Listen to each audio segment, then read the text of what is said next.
Untuk kelas kita pada hari ini, kita akan mempelajari mengenai pengenalan kepada khidmat komuniti.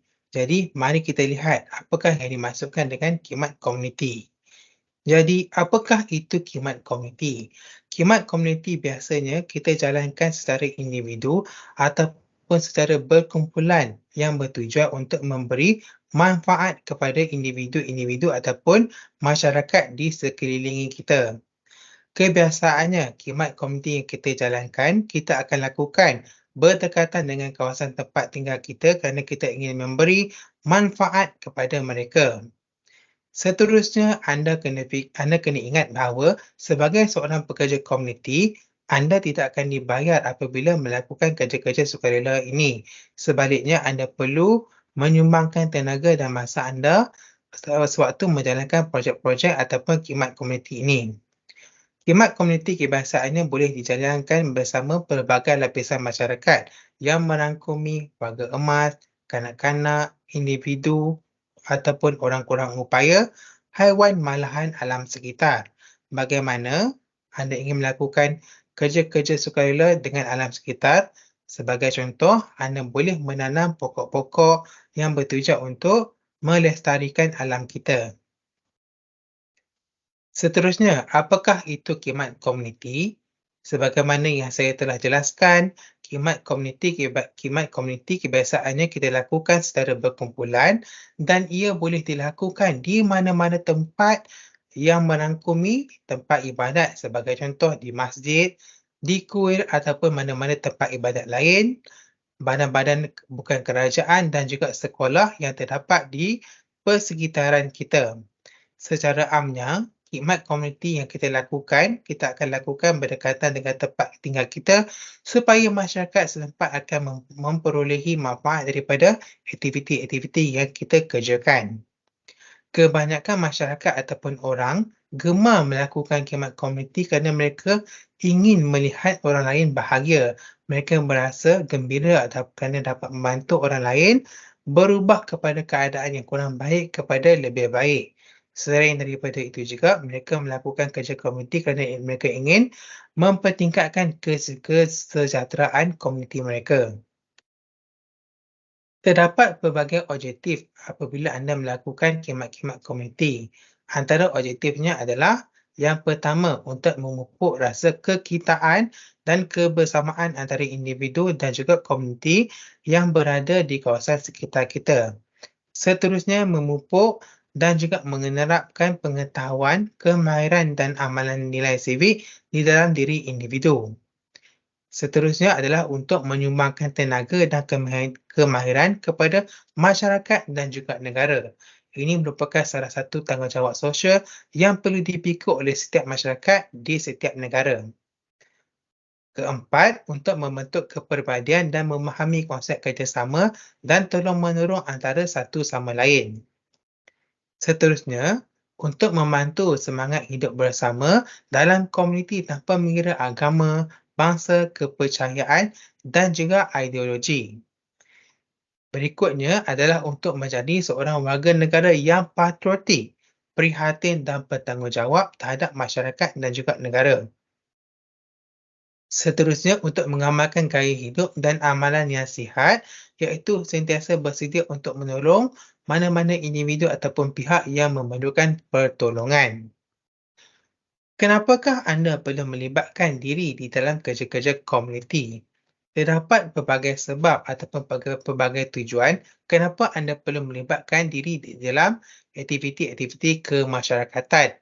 Yang pertama, membolehkan anda untuk menyelami masalah yang dialami oleh masyarakat ataupun individu lain. Yang kedua, anda boleh membantu komuniti yang berada di dalam kesulitan. Yang ketiga, membolehkan anda untuk mendapatkan peluang pekerjaan yang lebih baik. Bagaimana apabila anda memasukkan aktiviti-aktiviti sosial yang anda lakukan di dalam resume anda. Seterusnya, membolehkan anda untuk berjumpa rakan-rakan baharu dan juga merendahkan anda kepada pengalaman serta membolehkan anda mempelajari ilmu-ilmu yang baharu. Apakah jenis-jenis khidmat komuniti ataupun kerja-kerja ataupun program-program sukarela yang boleh kita lakukan? Jangan risau, saya akan tunjukkan pelbagai jenis khidmat komuniti yang boleh anda lakukan. Iaitu yang pertama, mendema pakaian terpakai ataupun barangan yang masih boleh digunakan. Hal ini secara tidak langsung bukan sahaja boleh menggunakan pembayaran dan dapat membantu anda mengosongkan stor penyimpanan anda. Berikutnya, anda juga boleh membawa barang-barang permainan terpakai yang masih elok kepada kanak-kanak yang berada di rumah ataupun di hospital.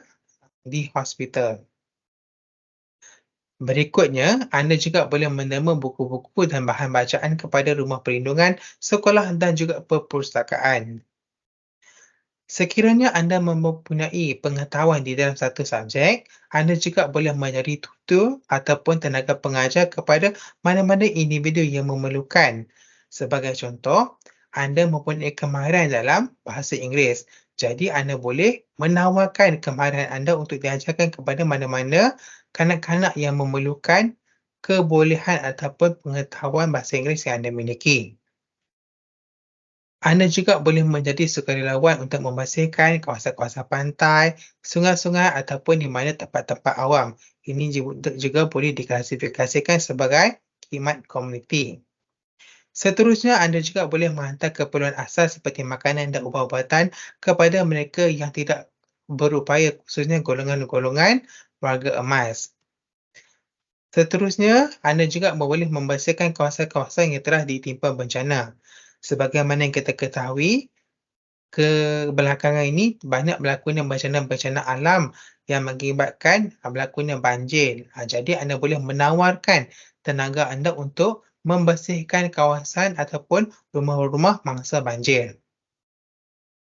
Persoalannya, siapakah yang ingin anda bantu? Adakah terdapat kumpulan spesifik? Jika anda hendak melakukan projek, pastikan projek anda berketepatan dengan minat anda. Selain daripada itu juga, ada juga orang yang melakukan khidmat komuniti berdasarkan interest ataupun minat mereka. Sebagai contoh, jika seseorang itu suka untuk membuat kek, jadi dia boleh menganjurkan kelas-kelas komuniti kepada ibu-ibu tunggal misalnya untuk mendapatkan pendapatan tambahan.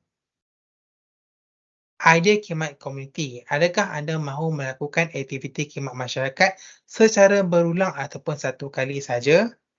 Jika anda tidak mempunyai masa yang cukup ataupun anda ingin menumpukan khidmat komuniti secara berkala, jadi lebih baik anda mencari peluang yang boleh anda lakukan secara one-off. Sebagai contoh, memberi bantuan khas ataupun membina rumah bagi golongan-golongan yang kurang berkemampuan. Seterusnya, terdapat pelbagai khidmat komuniti yang membolehkan anda untuk mempertingkatkan kemahiran. Kemahiran-kemahiran ini terdiri daripada pengajaran kepada perubatan dan perubatan kepada pembinaan. Jadi, sekiranya anda ingin mempunyai kemahiran-kemahiran tertentu yang anda ingin mempelajari, maka anda bolehlah memasuki mana-mana khidmat komuniti yang anda rasakan sesuai untuk anda mempertingkatkan kemahiran anda. Sebagai contoh, anda ingin mempertingkatkan kemahiran berkomunikasi, anda boleh menceburkan diri di dalam khidmat-khidmat komuniti yang memerlukan anda untuk berkomunikasi dengan pelbagai pihak. Jadi, pilihan di tangan anda.